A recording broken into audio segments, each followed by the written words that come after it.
On a abordé à maintes reprises l'intérêt de la SASU et de l'EIRL sur la chaîne. En revanche, on aborde beaucoup moins souvent les étapes de création, que vous ne pouvez pas sauter et absolument pas rater. Si vous voulez aller vite, on regarde ensemble tous les temps de formalités imposés et surtout mes conseils pour gagner du temps et aller à l'essentiel.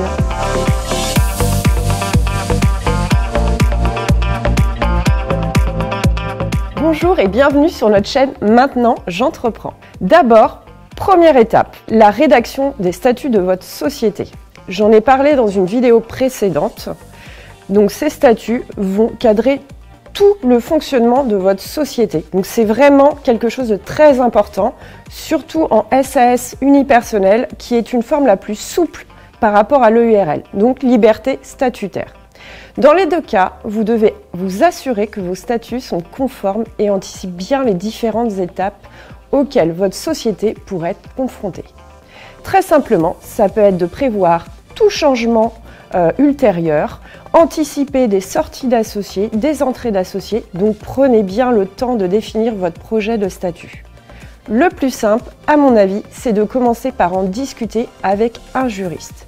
Ce juriste vous aidera à vous poser les bonnes questions et à anticiper le maximum d'événements futurs.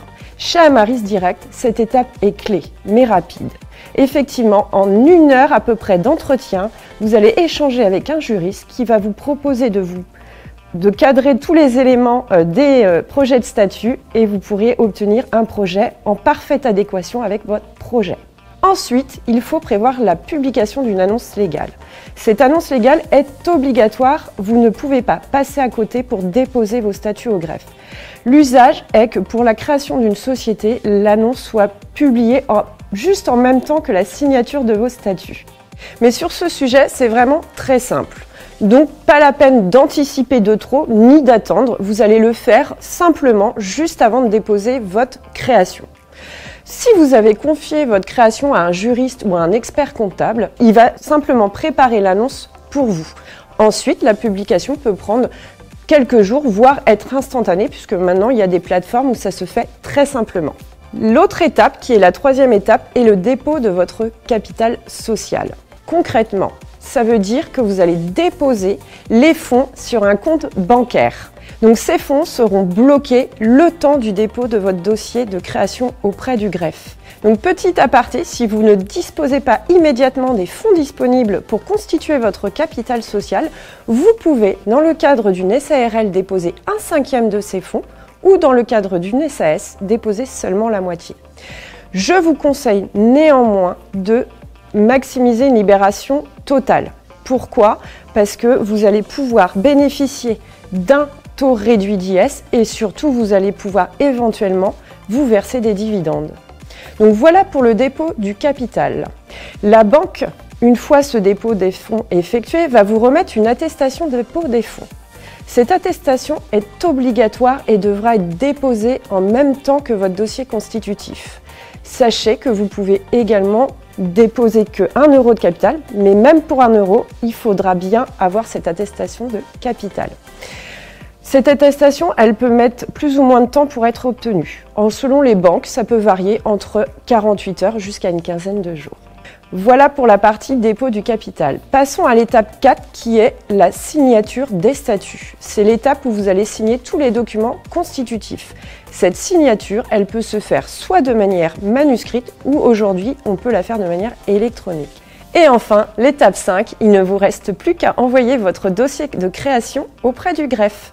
Donc cet envoi, il peut être fait de manière papier ou en ligne sur le site Infogreffe. Alors sachez qu'à compter du 1er janvier 2023, il faudra passer par le guichet unique.